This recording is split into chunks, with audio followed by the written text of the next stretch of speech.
Alright, so I'm doing another quick little video here. I'm shooting another sunset. This one's even prettier than the other night because you got these little rays coming out. Try to focus on the detail there. These little rays coming out of the sun, and you have this big line that's creating these shadows on the pier. And it's actually creating leading lines right there, those shadows on the pier, to the viewer's eye.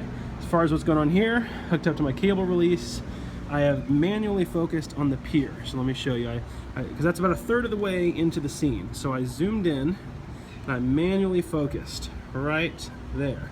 And once I got my manual focus, I zoom back out, and I'll just go ahead and take my 5.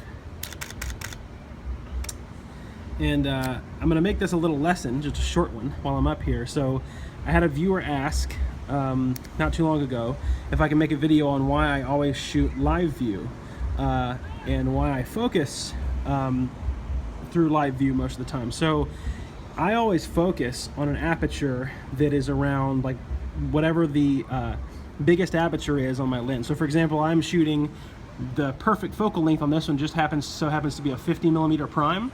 So I'm using my Nikkor 50mm prime here, and I focused it at f1.4. Why did I do that? I did that because it's really, really dark in the ambient light, and it's hard to get accurate focus if you're shooting at like f8 or f11.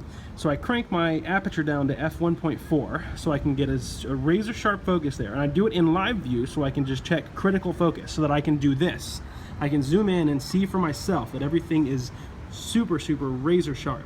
So that's why I do that in live view. Also, again, like I said, I go down to f1.4 so that I let a ton of light into the lens, which makes it easier to focus in live view. Another reason why I shoot in live view is because it locks the mirror up. Which causes no camera shake whatsoever when I'm shooting my brackets. Because sometimes if you're shooting brackets of 3 or 5 or 7, when you're holding it like this, because I'm about to take a set right now, so you hear that, how it continuously shoots these 5 shots. Actually I think I have it on 3 right now. Let's see. Yeah, I have it on 3 brackets. So what it's doing is it's taking multiple exposures. Sometimes that can vibrate the camera just a little bit, just enough to make one of the longer exposures just a hair blurry. So I always do live view so I get the maximum stable, I don't want any kind of mechanical anything moving inside of the camera when I'm shooting. I have my super stable Feisel tripod, cable release so that I'm not touching the camera, and I'm shooting in live view to get critical focus and live view to mitigate any kind of camera shake whatsoever so that I get super, super razor sharp focus every single time. So I'm gonna get back to shooting this sunset, and I'm sure it'll be a wonderful one, and I'll see you guys in the next video.